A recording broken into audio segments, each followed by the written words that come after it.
తాళి పార్ట్ 57. రామ్ ఆ మాట విని ఉంది దానికి మచ్చ అని గట్టిగా అన్నాడు. తరువాత అందరూ రామ్ కేసి చూడగానే సిగ్గుపడిపోయాడు.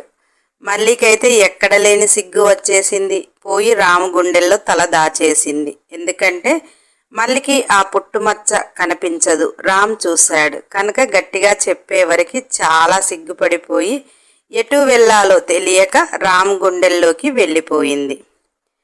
మళ్ళీ రామ్ని అలా చూసి, బామ్మ, ఓ నీ మొగుడా అంటూ, అరే మనవడా, దగ్గరుండి దాని జీవితాన్ని చక్కబెట్టవలసిన దాన్ని నా చేతులతో దూరం చేసుకున్నా, నా దగ్గర పెరిగి ఉంటే అని ఆదిత్యాన్ని చూస్తూ వాడికి పెళ్ళాం అయ్యేది అంటూ బాధపడిపోతుంటే మళ్ళీ వెంటనే కోపంగా లేచి, ముసల్దానా, నువ్వు నానమ్మవు అయితే అయ్యావు, కానీ ఇక్కడ నా మొగుడు ఉన్నాడు అని తెలిసి నువ్వు వేరే వారికి పెళ్ళం అయ్యేది అనటం కూడా చాలా తప్పు. నా మొగుడిని ఒక్క మాట అన్నావనుకో, నానమ్మ అని కూడా చూడను. వయసు అయిపోయింది కదా, కమ్మగా చేసి పెడతా, తిని మూసుకొని ఉండు అన్నది. బామ్మ, అన్నీ నా కొడుకు బుద్ధులే, వాడు అంతే, పెళ్ళాన్ని ఒక్క మాట అంటే అమ్మా అని కూడా ఆలోచించకుండా తిట్టేసేవాడు. ఇప్పుడు అంతగా నేనేమన్నానే తప్పు అని అంటుంటే మళ్ళీ అక్కడ ఆదిత్య బాబుకి మైథిలితో పెళ్ళయింది, ఇక్కడ నాకు కన్నయ్యతో అయింది. ఇలా నువ్వు కలిపి మాట్లాడటం ఎంత చండాలంగా ఉందో తెలుసా అని కోపంగా అంటుంటే రష్మిక, అబ్బా, నానమ్మ అనగానే అలా అయిపోతారా ఏంటి? నానమ్మ నాకు కూడా ఆదిత్య బావే అవుతాడు, నన్ను అలా కలిపేసేయి అన్నది. మైథిలి, కలిపేస్తానే, నిన్ను గంగలో కలిపేస్తాను అంటూ మల్లి దగ్గరికి వచ్చి, ఇన్ని రోజులు నిన్ను మళ్ళీ అని పిలిచినందుకు నన్ను క్షమించక్క అంటుంటే మళ్ళీ మైథిలిని కౌగలించుకొని, నేనే నీకంత చనువు ఇయ్యలేకపోయాను, ఎందుకంటే మీరు జమీందారు బాబు భార్య అని నిన్ను అమ్మగారు అంటుంటేనే నువ్వు సహించలేక మైథిలి అని పిలవమన్నావు. నీ మనసు నాకు తెలియదా? నీకు అక్కనే కాదు, అమ్మగా కూడా తోడుంటా. ఇప్పటి వరకు ఈ ఇంట్లో నేనెవరో అని ప్రతి దాంట్లో చెయ్యి పెట్టకూడదు అనుకున్నా. ఇప్పుడు ఇదంతా నాదే, ఎవరికి ఏమీ జరగనివ్వను, జరిగితే చూస్తూ ఊరుకోను. చెత్తని ఇంట్లో నుంచి తొందరగా పారగొడతాను, కానీ నువ్వు మాత్రం ధైర్యంగా ఉండు. ఆదిత్య బాబు నుంచి నిన్ను ఎవరూ వేరు చెయ్యరు, కన్నయ్య నుంచి నన్ను ఎవరూ వేరు చెయ్యరు అంటుంటే రష్మిక లహరిని కౌగలించుకొని, చూద్దాం నీ కన్నయ్యని నీ నుంచి, నా బావని మైథిలి నుంచి వేరు చేసి చూపిస్తా అంటుంటే మళ్ళీ మైథిలి ఇద్దరు మూర్తిగారికి చెరొక పక్క ఉంటూ, జమీందారి మూర్తిగారికి కోడళ్ళం కూడా, మాకు రక్త సంబంధాన్ని, తాలిబంధాన్ని, ప్రేమ బంధాన్ని మీరు విచ్ఛిన్నం చేస్తాను అంటే అంత బలహీనపడే బంధాలు మావి కాదు. మా ప్రేమ నుంచి వాళ్ళు విడిపోయి మీ ప్రేమను చేరటం అది ఈ జన్మకు జరగదు అంటుంటే రష్మిక మూర్తి దగ్గరికి వచ్చి అతని గుండెల్లో తలపెట్టి, మావయ్య నీకెవరెక్కువ అని గారంగా అన్నది. మూర్తిగారు నవ్వుతూ, మీరందరూ నా బంగారాలేనమ్మా అన్నాడు. రష్మిక, అలా కాదు మావయ్య, నీకు మా ముగ్గురులో ఎవరంటే ఎక్కువ ఇష్టం అని అంటుంటే మళ్ళీ నువ్వంటేనే ఎక్కువ ఇష్టం. ఎందుకో చెప్పనా? మేము మామయ్యని చూస్తూ పెరగలేదు, మా ప్రేమ మామయ్యకు తెలియదు. నువ్వెంతలా చూసుకున్నావో మాకు తెలుసు, మామయ్యకు తెలుసు. మావయ్య చెప్పినా చెప్పకపోయినా నువ్వే ఎక్కువ అని అన్నది. మూర్తి మల్లిని తన గుండెల్లో పెట్టుకొని తలపై ముద్దు పెట్టి, మనసులో మాట ఇట్టే కనిపెట్టేస్తాది అనుకొని మూర్తిగారు నవ్వుతుంటే రష్మిక, అయితే మీరే ఒప్పుకున్నారు కదా, మావయ్య నావాడు, మావయ్య కొడుకు కూడా నావాడు అంటూ తిప్పుకుంటూ బయటికి వెళ్ళింది. మూర్తిగారు మైథిలి నుదిటిపై ముద్దు పెట్టి, రష్మిక అల్లరి చేస్తుంది కానీ తప్పుగా అయితే ప్రవర్తించదు. ఆదిత్యపై ప్రేమను పెంచుకుంది కానీ లాక్కోవాలి అనే ప్రేమ రష్మికది కాదు. ఏంటో పిచ్చి పిల్ల, నువ్వే కాస్త అర్థం చేసుకో అమ్మా అని అంటే మైథిలి, మీకోసం ఆలోచిస్తున్నా మావయ్య, లేకపోతే దాని సంగతి చెబుదును అని అంటుంటే మూర్తి గారు, మీరందరూ సొంత అక్క చెల్లెళ్ళ ఉంటే చూసి ఆనందించాలని ఉందమ్మా అన్నాడు. మైథిలి, నేను మళ్ళీ అక్క అయితే ఉంటాము కానీ మిగిలిన వారు మాకొద్దు అంటూ ఎటువారు అటు వెళ్ళిపోయారు. రఘు క్రిష్తో ఏదో మాట్లాడుతున్నాడు. రష్మిక రఘు కేసి వస్తుంటే, క్రిష్తో రష్మిక నా దగ్గరికి వస్తున్నట్టుంది సార్, తర్వాత ఫోన్ చేయనా అన్నాడు. క్రిష్ కాల్ కట్ చేయకుండా సెల్లు జేబులో వేసుకో అన్నాడు. రఘుకి అర్థం కాలేదు కానీ అలానే చేశాడు. రష్మిక రఘు దగ్గరికి వచ్చి, రఘు 9 సంవత్సరాల క్రితం టెంపుల్ దగ్గర యాక్సిడెంట్ అయింది కదా, అందులో మైథిలి స్పాట్ డెడ్ కావాలి, కానీ మైథిలి సేఫ్గా ఉంది, ఆ స్పాట్లో నువ్వు ఉన్నావు, అక్కడ ఏం జరిగింది అని అడుగుతుంటే, రఘు ఇప్పుడెందుకు మేడం అప్పటి విషయాలు అన్నాడు. రష్మిక మా బావని నేను సొంతం చేసుకోవటానికి అని నవ్వుతూ అన్నది. రఘు ఆ రోజు మైథిలి మేడం చనిపోలేదు అని వాళ్లతో మళ్ళీ మైథిలి మేడాన్ని చంపించటానికా అన్నాడు. రష్మిక కనుబొమ్మలు ముడిచేసి, నేను ఆ రోజు మైథిలి అక్కని సేవ్ చేసిన అతను ఎవరో కనుక్కోమని బావ చెప్పమన్నాడు అని ఎంక్వైరీ స్టార్ట్ చేశా.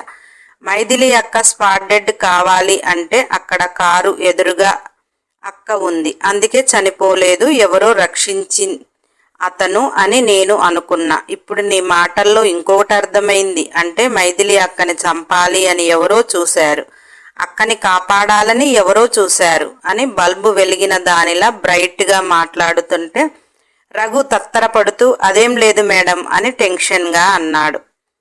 క్రిష్ రష్మిక మాటలు, రఘు మాటలు, రష్మిక మాటలను బట్టి అప్పటి సంఘటన ఎందుకు ఎంక్వైరీ చేస్తుంది అని ఆలోచిస్తున్నాడు. రఘు తత్తరపడటం క్రిష్కి కూడా ఆశ్చర్యంగా ఉంది.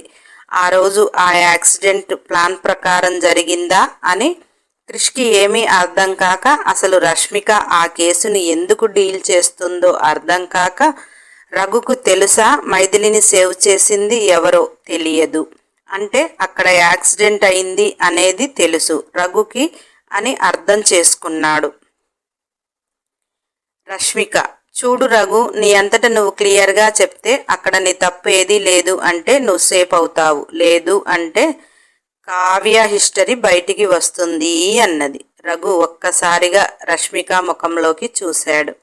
రష్మిక నవ్వుతూ కనుబొమ్మలు ఎగరేస్తూ, కావ్యకి ప్రాణం నువ్వు, నీకు ప్రాణం కావ్య, మరి మీ ఇద్దరు ఎందుకు విడిపోయారు అంటే ఆ రోజు మైథిలి అక్కని లేపేసి ప్లాన్ మీ ఇద్దరు హస్తం ఉందా అని కావాలనే అన్నది. ఇక్కడ క్రిష్కి ఫీజులు ఎగిరిపోయాయి. క్రిష్కి రఘు తెలుసు, కావ్య తెలుసు. కావ్య గత 12 సంవత్సరాల నుంచి తెలుసు.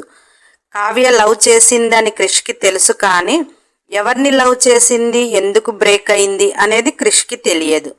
కావ్య లవ్ చేసింది రఘుని అంటే ఇక్కడ క్రిష్ కూడా ఆశ్చర్యం. ఇన్ని రోజుల పరిచయంలో కావ్య ఒక్కరోజు కూడా రఘు గురించి చెప్పకపోవటం. క్రిష్ కావ్య దగ్గర రఘు గురించి చాలాసార్లు చెప్పాడు, కానీ ఏ రోజు బయటపడలేదు. కావ్యకి రఘుకి లవ్ అంటే క్రిష్ కూడా షాక్. అసలు రష్మిక ఇదంతా ఎందుకు తీస్తుంది అర్థం కాక పాపం క్రిష్కి చెమటలు పడుతున్నాయి. రఘు గట్టిగా నాకు కావ్య తెలియదు, ఎవరు తెలియదు అంటూ వెళ్ళిపోతుంటే, రష్మిక నేనెవరో నీకు తెలుసు, నాకు కేవలం మైథిలి అక్కను కాపాడింది ఎవరు తెలిస్తే చాలు అనుకొని ఎంక్వైరీ మొదలు పెట్టాను, కానీ అది యాక్సిడెంట్ కాదు, మర్డర్ ప్లాన్ అని నీ ద్వారా అర్థమవుతుంది. మంచి మర్యాదగా చెప్తావా? చెప్పలేదంటే నేనే మైథిలి అక్కని చంపేసి ఆ రోజు ఎవరు ప్లాన్ చేశారో వాళ్ళపై వేసి నిన్నే మొదటి విట్నెస్గా పెడతా. ఆ రోజు మిస్ అయింది, ఈరోజు చచ్చిపోయింది అని అంటుంటే రఘు కోపంగా వేలు చూపిస్తూ, మీరు పోలీసులు అనేసి ఇష్టానుసారంగా మాట్లాడేస్తాను అంటే కుదరదు. ఆ రోజు చంపేయాలి అనుకున్నవారు ఈరోజు ఉండాలి కదా, మీరు వాళ్ళపై కేసు పెట్టాలంటే అని అన్నాడు. క్రిష్ రఘు టెన్షన్తో అన్నీ చెప్పేస్తున్నాడు.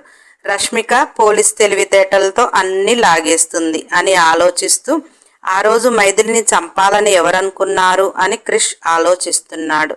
రష్మిక ఇప్పుడు నిజం చెప్తావా? నిన్ను కావ్యని ఇద్దరిని ఆ మర్డర్ కేసులో ఇరికించి మీరే తప్పించుకుని వచ్చి మైథిలి అక్కని చంపేశారని చెప్పనా అంటుంటే రఘు కోపంగా దండం పెడుతూ, అమ్మా తల్లి, మైథిలి మేడం ఇప్పుడే కాస్త ప్రశాంతంగా ఉంది. ఆ రోజు మైథిలిని చంపాలి అనుకుంది జమీందారు గారు.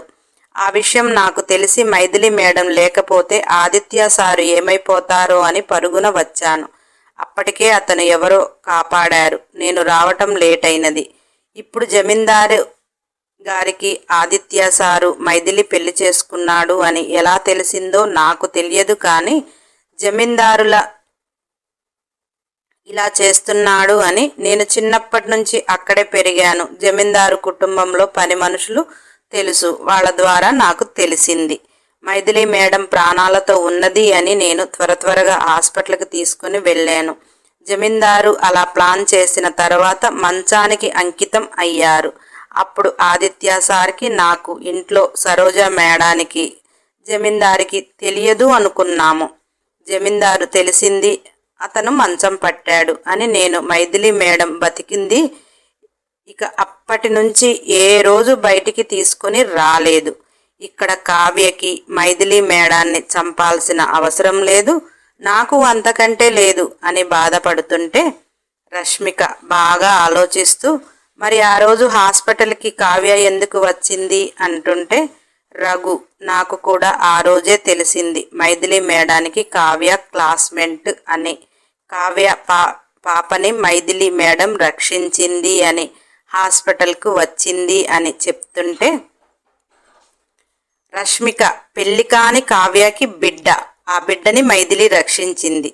పిచ్చి రఘు, నువ్వు కావ్య ఎప్పుడు విడిపోయారు అంటుంటే ఇక్కడ హార్ట్ స్పెషలిస్ట్ అయిన డాక్టర్ క్రిష్కి హార్ట్ అటాక్ తెప్పించింది రష్మిక.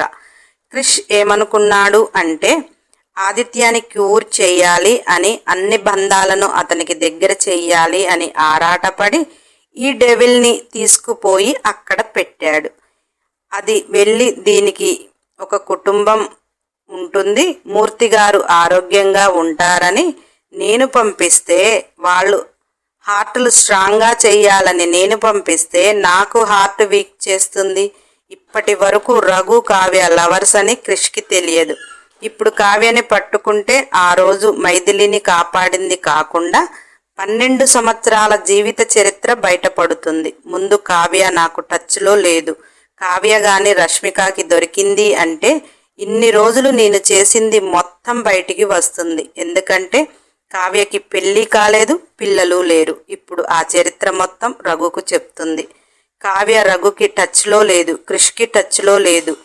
ఎందుకో అర్థం ఇప్పుడైంది క్రిష్కి. మైథిలి కోసం రఘుతో కాంటాక్ట్ అవుతూ అప్పుడప్పుడు కావ్యతో మాట్లాడుతుంటే తను రఘుని మర్చిపోలేక క్రిష్కి దూరం చేసింది అని క్రిష్కి ఇప్పుడు బాధగా అనిపించింది.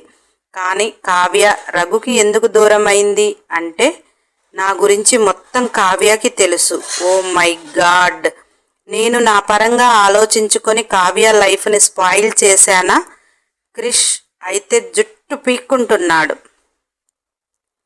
రఘు కావ్యకి పెళ్లి కాలేదు అనగానే షాక్తో ఆ రోజు హాస్పిటల్కి అని ఏదో తట్టిన వాడిలా, మేడం నిజంగా కావ్యకి పెళ్లి కాలేదా అని ఆశగా అడిగాడు. రష్మిక నవ్వుతూ, అసలు మీ ఇద్దరు ఎప్పుడు విడిపోయారు అది చెప్పు. రఘు, ఆదిత్య సారు మైథిలి మేడంని పెళ్లి చేసుకున్న కొత్తలో కావ్య నాకు ఇంట్లో సంబంధాలు చూశారు. ప్రేమ అంటే ఒప్పుకోరు, ఇక నన్ను మర్చిపో అని వెళ్ళిపోయింది. అప్పుడు వెళ్ళిన తను హాస్పిటల్లో ఒక్కసారి కనిపించింది. పెళ్ళయింది, పాప ఉన్నది కదా. నేను తనని మర్చిపోవటానికి చాలా ప్రయత్నాలు చేశాను అంటుంటే రష్మిక, ఓ